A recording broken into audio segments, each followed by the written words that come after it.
የተሸከሙ መርከቦች በቀይ ባህር። የሚፈስ የኢትዮጵያ ሰማያዊ ነዳጅ። ወደፊት በቀይ ባህር ነዳጅ የጫኑ መርከቦች ሸቀጥ የተቆለፈባቸው ኮንቴነሮች የያዙ መርከቦች ብቻ አይተላለፉበትም። ቀይ ባህር በቅርብ ጊዜ ውሃ የጫኑ ግዙፍ መርከቦች የሚተላለፉበት ባህር ይሆናል ተብሎ ይጠበቃል። ቀይ ባህር ንጹህ ውሃ የተጠሙ ሀገሮችን ጉሮሮ የሚያርስ ባለውለታ ይሆናልም ተብሏል።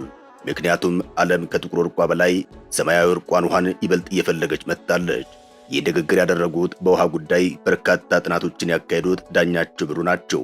በቅርብ ጊዜ በዓለም ላይ ዋጋ ተቆርጦለት ሊሸጥ የሚችለው ነገር ንጹህ ውሃ እንደሆነ ተናግረዋል።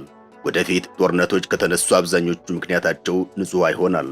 ከሰሞኑ ህንድና ፓኪስታን ወደ ግጭት ሲገቡ ይህን አስቀድሞ የቀደደው የኢንደስ ወንዝ ስምምነት ነበር። በርካታ አዳዲስ ህጎች ሊወጡለት የተዘጋጀው የንጹህ ውሃ አጠቃቀም ነው። በብዙ መልኩ ጥቁር ወርቅ የተባለውን ነዳጅን ይተካዋል የተባለው ሰማያዊ ወርቅ ውሃ ነው። ይህ ውሃ ከኢትዮጵያ ተራራዎች እየታለበ በ12 አቅጣጫ በብላሽ መፍሰሱን ቀጥሏል። ዓለም በአይነ ቁራኛ የሚያየው ንጹህ ውሃ ወደ ተለያዩ አቅጣጫዎች እየፈሰሰ ቀጥሏል። በቅርብ ጊዜ በቀይ ባህር ንጹህ ውሃ የጫኑ መርከቦች ይታያሉ የሚለውን ትንቢት መሰረት አድርገን ኢትዮጵያ ውስጥ ዛሬም ድረስ ተመልካች ስላጣው ግብርናና የውሃ ሀብት እናያለን። እስከ መጨረሻው ድረስ አብራችሁን ቆዩ።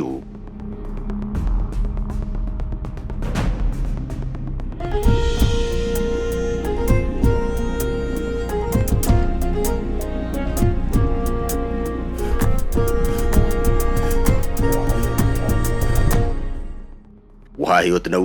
ውሃ ምግብ ነው። ውሃ በአሁኑ ዓለም ብርሃን ነው። ኢትዮጵያ ካሏት ሀብቶች ሁሉ ትልቁና እጅግ ጠቃሚው ደግሞ ውሃ ነው። ድረስበት ብትል ልድመቅበት ብትል ሁሉን ይሆናል። ቆየት ባሉ ጥናቶች ኢትዮጵያ ወንዞቿን ተጠቅማ ከ45 ሜጋዋት በላይ ኤሌክትሪክ ኃይል ማመንጨት እንደምትችል ያሳያል። አሁን ባለው እውቀትና የቴክኖሎጂ ቢጠና ከዚህ በላይ ሊሆን ይችላል። ውሃ ከጊዜ ወደ ጊዜ ዋጋው እየጨመረ መጥቷል። ምናልባት በቅርብ ዓመታት ከነዳጅ ያላነሰ ዋጋ ሊኖረውና የፖለቲካ ማዕከል ሊሆን ይችላል። ይህም የውጭውን ብቻ ሳይሆን የሀገር ውስጡን ፖለቲካ ጭምር ሊለውጠው ይችላል። ውሃ በአሁኑ ሰዓት የዓለም ቁጥር አንድ አጀንዳ ሆኗል። እንዲያውም በርካታ ሀገራትና ብዙ ምሁራን እንደሚሉት ውሃ ከነዳጅም ከወርቅም የሚበልጥ የ21ኛው መቶ ክፍለ ዘመን ሰማያዊ ወርቅ ነው። እንዲያውም ብዙ ሀገሮችና ብዙ ምሁራን እንደሚሉት ውሃ ከነዳጅም ከወርቅም የሚበልጥ የ21ኛው ክፍለ ዘመን ሰማያዊ ወርቅ ነው። ሌሎች ሀብቶች በሌላ ሊተኩ ይችላሉ። ውሃ የማይተካ ሀብት ሲሆን ምናልባትም በ21ኛው ክፍለ ዘመን ሶስተኛ የዓለም ጦርነት የሚነሳ ከሆነ መነሻ ውሃ ነው ብሎ ብዙ ምሁራን ተንብየዋል። ምክንያቱ ደግሞ የዓለም ሕዝብ በውሃ ጥማት ውስጥ መኖሩ ነው። ኢትዮጵያ ደግሞ በተለይ በውሃ በተጠሙ ጎረቤቶቿ የተከበበች ሀገር ናት። 97 በመቶ የሚሆነው የኢትዮጵያ ውሃ ወደ ጎረቤት ሀገራት ይፈሳል ተብሎ ይታመናል። ጎረቤቶቻችን ከጊዜ ወደ ጊዜ ቁጥራቸው እያደገ ይገኛል። የህዝብ ቁጥራቸው እያደገ መሄዱም የውሃ ፍላጎታቸው እንዲጨምር ያደርገዋል። ኢትዮጵያ ወንዞችን ልትጠቀም ብትል በኢትዮጵያ ወንዞች ላይ ህይወታቸውን የመሰረቱ ጎረቤቶቿ እስከ መዋጋት ሊደርሱ ይችላሉ። ከኢትዮጵያ ተጉዘው ወደ ጎረቤት ሀገራት የሚፈሷ ለጎረቤት ሀገራት የመኖርና ያለመኖር ዋስትና እየሆነ የሚሄድ ከሆነም ለኢትዮጵያ አደጋ ሊያመጣ ይችላል። ከወዲሁ አጠቃቀም ስትራቴጂን መንደፍ፣ ስምምነቶችን ማድረግ አስፈላጊ ይሆናል። የውሃ ሀብት በባህሪው ውስን ነው። ውሃ ከ100 ዓመታት በፊት የነበረው ነው አሁንም ያለው። እንዲያውም አሁን በአየር ንብረት ለውጥ ምክንያት እየቀነሰ መጥቷል። ከ100 ዓመት በፊት የነበረው የህዝብ ቁጥር ግን አሁን ላይ የለም። በብዙ እጥፍ መጨመሩን ተከትሎ የውሃ እጥረት እየተፈጠረ ይገኛል። የውሃ እጥረት ሲፈጠር በምን መልኩ ይስተናገዳል የሚለው ማሰብ ያስፈልጋል። ጎረቤቶቻችን ከኢትዮጵያ ለሚያገኙት ውሃ መክፈል አሊያም አንዳች ምላሽ መስጠት ይኖርባቸዋል።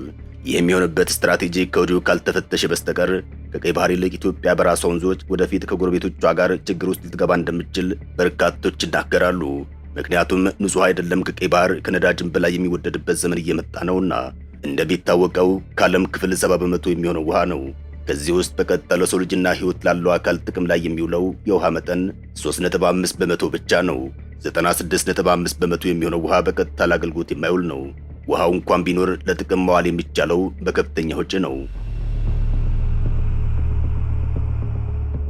ዓለም የሚሻኮተውና የሚራኮተው 3.5 በመቶ ውሃ ላይ ነው። ከ3.5 በመቶ ከሚሆነው ውሃ ውስጥ 61 በመቶ የሚሆነው ውሃ የሚገኘው ሰው በማይገኝበት አሊያም በማይኖርበት በአንታርክቲካ አካባቢ ነው። ይህ ማለት ዓለም አፍቶ የሚመለከተው ከ1.5 በመቶ ያልበለጠ ድርሻ ባላቸው ሀገራት አቋራጭ ወንዞች ላይ ነው። ዓለም በውሃ አስተዳደር አጠቃቀምና አያያዝ ላይ ከፍተኛ የሆነ ቀውስ ውስጥ ገብቷል። በዚህ ምክንያት ሀገራት ይጣላሉ። በተዘዋዋሪ ሆነ በቀጥታ ሀገሮች የሚዋጉት በውሃ ምክንያት ይሆናል። ብዙ ሀገራት የሰላም እጦታቸውና የችግር መነሻቸው ውሃ እንደሆነ ይነገራል። ምናልባትም ወደፊት የውሃ እጥረት በርካታውን የዓለም ክፍል ወደ ግጭት ያስገባዋል ተብሎ ይጠበቃል። ስለዚህ የውሃ ፖለቲካ በዓለም ላይ ትልቁ አጀንዳ ይሆናል። እኛም ያለነው በዚህ የውሃ ፖለቲካ ውስጥ ነው። ከዚህ አንጻር ኢትዮጵያን ስንመለከት በውሃ ጉዳይ ማዕከል የሆነች ሀገር ናት። እስካሁን ድረስ የኢትዮጵያን የውጭና የሀገር ውስጥ ፖለቲካ ሲወስን የቆየው የአባይና የቀይ ባህር ጉዳይ ነው። ኢትዮጵያ ያለፈችባቸው በውጭ ፖሊሲ፣ የውጭ ግንኙነት፣ የውስጥ ችግሯና ግጭት አባባሽና መነሻውም የአባይና የቀይ ባህር ጉዳይ ነው። ስለዚህ ኢትዮጵያ እነዚህን ሀብቶቿን በብዛት ሳትጠቀም የዘለቀች፣ በተለይ አባይን ሳትጠቀም የቆየችው ውሃ በመሆኑ ጠላት ጠርቶባታል። ውሃዎቿን ባለመጠቀሟ ከጠላት በላይ የሆነው ረሃብና ጉስቁልና ዛሬ ያልተለያት ሀገር እንድትሆን አድርጓታል። ኢትዮጵያ ከምንም በላይ ውሃዋን በሚገባ ተጠቅማ ግብርናውን ከበሬ ማረስ ወደ ትራክተር እስካለወጠች ድረስ ትክክለኛውን እድገት ማሳየት ሊናፍቃት ይችላል። ከተሞች ሊያድጉ ይችላሉ። ነገር ግን መሰረታዊ የሆነና ሰፊው ሕዝብ ያለበት የገጠሩ ማህበረሰብ እስካልተለወጠ ድረስ ብዙ ነገር አይስተካከልም። ኢኮኖሚ በሚፈለገው መጠን አይረጋም። አሁን ግን ግብርና የሚገባውን ትኩረት እያገኘ ስለመሆኑ በርካታ ማስረጃዎች አሉ። አገሪቱም ከዓመት እስከ ዓመት የሚፈሱ ወንዞቿን መገደብና ከዓመት 2-3 ጊዜ ማረስ አለባት። ይህ እስካልሆነ ድረስ ግን ፈቅ ማለት ሊርቀን ይችላል። ግድቦችን መገንባት ብቻ አይደለም፣ የተገነቡ ግድቦች ለመስኖ መዋል አለባቸው።